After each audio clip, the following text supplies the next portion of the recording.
Là, pour changer un petit peu de sujet, on va y revenir. Qu'est-ce que vous avez pensé de cette histoire de journaliste palestinienne qui était en opération avec l'armée israélienne? On en a parlé sur aucune chaîne de télé, c'est clair. Ah oui, moi je l'ai vu ça. Ouais, moi aussi. Donc, qui était sur donc, en tout cas, je l'ai pris au vol, qui était donc en opération avec l'armée israélienne sur je ne sais pas trop où, qui avait un gilet pare-balles donc de l'armée israélienne évidemment, avec marqué presse et avec un casque, c'est obligatoire, et elle a pris une balle en pleine tête par un sniper. Donc le sniper est israélien, donc c'est forcément l'armée israélienne. Et là, alors l'ONU, tout le monde est branle-bas de combat, hein, c'est patati patata. Bon, alors, je sais pas, on va faire une enquête, bon voilà, sans plus. Donc ça veut dire qu'il y a un sniper qui a forcément reçu un ordre. Le mec, il va pas tirer sur une femme comme ça, histoire de tirer sur une femme. Ou alors c'est le Kidon. Alors, le Kidon, pour ceux qui ne connaissent pas, c'est comme la DGSE, hein, c'est le Mossad, et c'est la branche qui exécute des bases œuvres pour le Mossad. Ça s'appelle le Kidon. Il y a un film d'ailleurs, je ne sais plus l'acteur, je ne sais plus, mais ça s'appelle Kidon, vous pouvez taper sur Internet, vous verrez. Et donc ça part de ce groupuscule de gens qui font des exactions un peu partout sur la planète en élimination de personnes. Donc ça ressemble à ça. Donc du coup, et le jour de l'enterrement de la femme, donc je l'ai vu hier à la télé, ça, donc il porte le cercueil, je sais pas quoi, et là la police israélienne intervient, attrape le cercueil comme si dans le cercueil il y avait des armes, je sais pas quoi. Ça c'était choquant de voir, et rien. Pas un mot dans les médias, il y a même une députée belge, ou suisse d'ailleurs, je ne sais plus, qui s'est plaint au Parlement européen en disant mais qu'est-ce que vous allez faire contre ça? Tout le monde était mal à l'aise, parce que dès qu'on parle d'Israël, alors là en France, tout le monde... Ah bah oui, ça.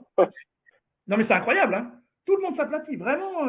Parce que normalement, si tu veux, les journalistes qui sont tellement prompts à nous expliquer que dès qu'il y a je sais pas quoi, tu vois, ils sont là, les droits de la presse en Iran, je ne sais pas trop où, au Yémen et tout. Alors là, ils sont prompts. Hein. Par contre, là, il y a une journaliste dans une armée régulière israélienne qui se fait shooter par un sniper israélien, pas un mot. Et j'aurais aimé savoir ce que vous en pensiez. Depuis que le mec qui a reçu l'ordre de tuer la journaliste, ils lui disent ouais, c'est une terroriste, elle a une espèce de ceinture avec des explosifs. Le mec il a sauté, tu vois. C'est tout. Enfin, c'est quand même la plus grande journaliste palestinienne. Salut gars, je m'occupais de ma chienne. Oui, mais elle est catholique aussi. Elle est catholique. Ah ben voilà, ouais. Elle est catholique. Ah oui, elle est catholique. Ah oui. Donc bon, tu vois, les catholiques, on s'en fout un peu.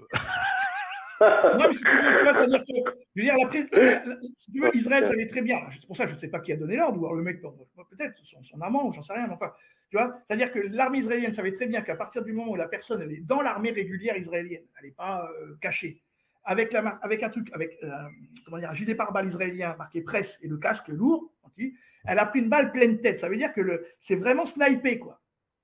Et de la part de l'armée israélienne. Donc l'ONU demande des comptes, les États-Unis viennent aussi de donner en disant bon là ça va pas, parce que si tu veux, on peut pas être une nation qui se dit démocratique et sniper des journalistes qui est en mission officielle. C'est pas, tu vois, elle est pas sur un terrain de combat, elle est avec l'armée israélienne. Oui, mais bon, ouais, mais les gars, on va pas faire comme si on découvrait. D'ailleurs, bon, d'accord. Ouais, voilà. En France, on en a parlé sur aucune chaîne. Voilà, c'est ça que je dis. Oui, non, mais ce que je veux dire, c'est qu'on va pas découvrir qu'Israël a des passe-droits qu'ont pas d'autres pays. Bon, voilà, c'est ça. Quand ils tirent sur des Palestiniennes dans les jambes pour les mutiler, tu vois, et pas les tuer, etc. Avec les balles papillons. Voilà, depuis des années, tu vois. Je veux dire, évidemment qu'ils ont un passe-droit. Interdite par la Convention de Genève, les balles papillons. Ouais, font trop de dégâts. Je veux dire, ça, tu vois, ça fait partie. Non, mais bon, on va pas le découvrir. Tu vois ce que je te dis? Non, mais c'est parce que, si tu veux, moi je connaissais pas cette journaliste, Cisco, j'en ai rien à foutre en plus. Hein. Voilà.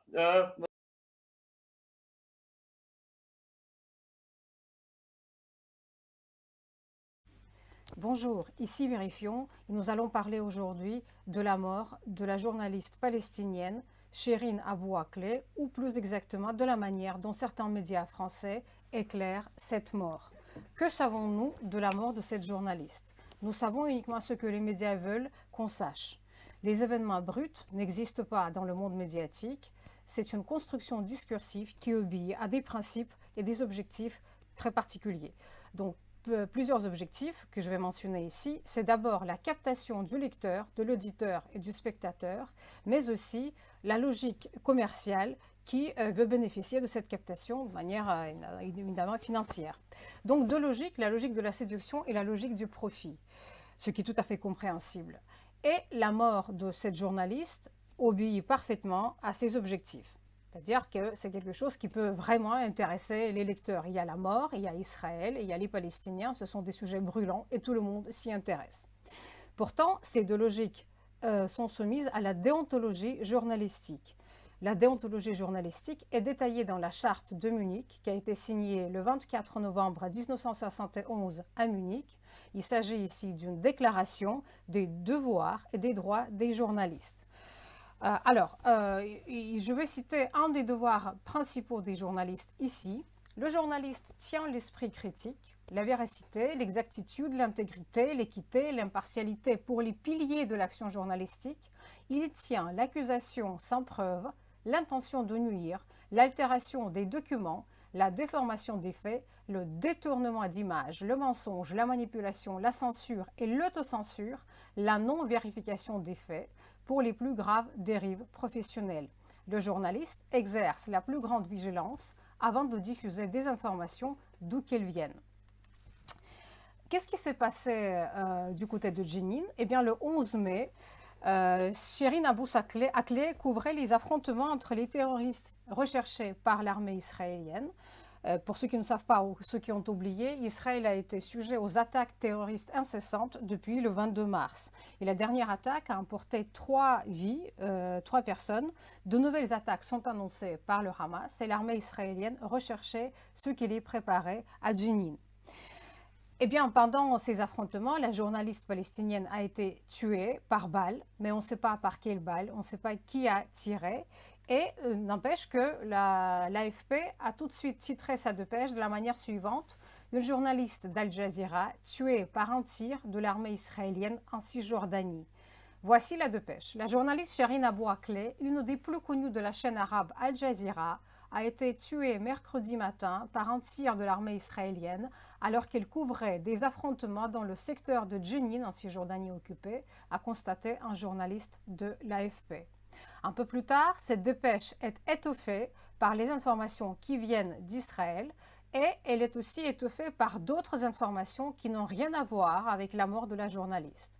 Voici la nouvelle dépêche. Contactée par l'AFP, l'armée israélienne n'a pas commenté dans les médias le décès de cette journaliste de la chaîne Al Jazeera qui intervient près d'un an, jour pour jour, après la destruction de la tour Jalaa, où étaient situés les bureaux de la chaîne Qatari dans la bande de Gaza lors d'une frappe aérienne israélienne en pleine guerre entre le mouvement islamiste palestinien Hamas et l'État hébreu.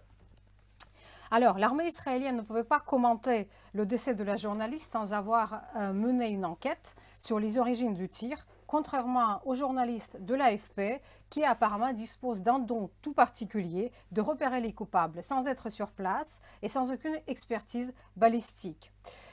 Parce que c'est la seule expertise balistique qui pouvait et qui pourrait révéler les origines du tir. Mais ce n'est pas tout. Si on regarde attentivement le texte de la dépêche, on y voit ici la mention de la destruction de la tour Jalaa. Or, qu'est-ce que c'est que cette tour qui a été détruite il y a un an? Elle abritait des équipements militaires du Hamas. Mais ça, la dépêche ne le précise pas. Continuons. Les infos de France 24 sont publiées à 8h du matin le 11 mai. Pourtant, à 7h26, Israël communique que des tirs massifs ont été observés du côté palestinien vers les soldats israéliens lors des affrontements à Jenin et que des journalistes pourraient être touchés par des hommes armés palestiniens. Voici les tweets de l'armée israélienne. Donc Israël précise que l'enquête va être menée pour savoir qui est responsable du tir.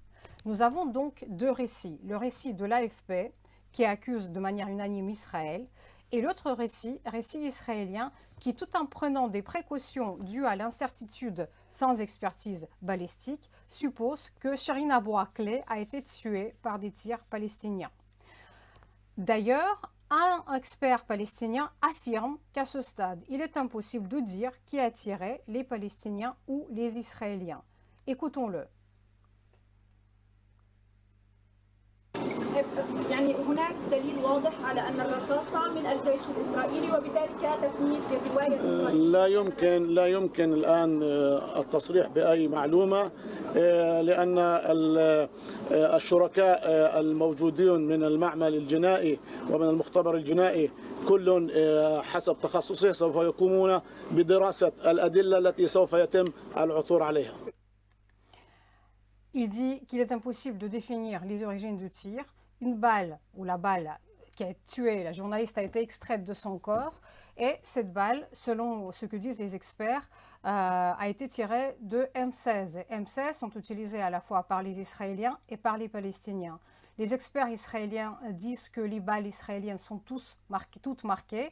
Et donc, pour savoir qui a tiré, il faut voir si la balle l'est ou ne l'est pas. Mais l'autorité palestinienne refuse pour le moment de soumettre cette balle à l'expertise israélienne. Tant que l'enquête n'a pas été menée, il ne peut pas y avoir de condamnation, d'accusation de meurtre délibéré, soi-disant orchestré par l'armée israélienne. Se pose alors la question, pourquoi l'AFP s'est empressé d'accuser Israël au mépris de la charte susmentionnée, alors même que, comme le montre l'interview avec le pathologiste palestinien, il est impossible de savoir à ce stade qui est coupable.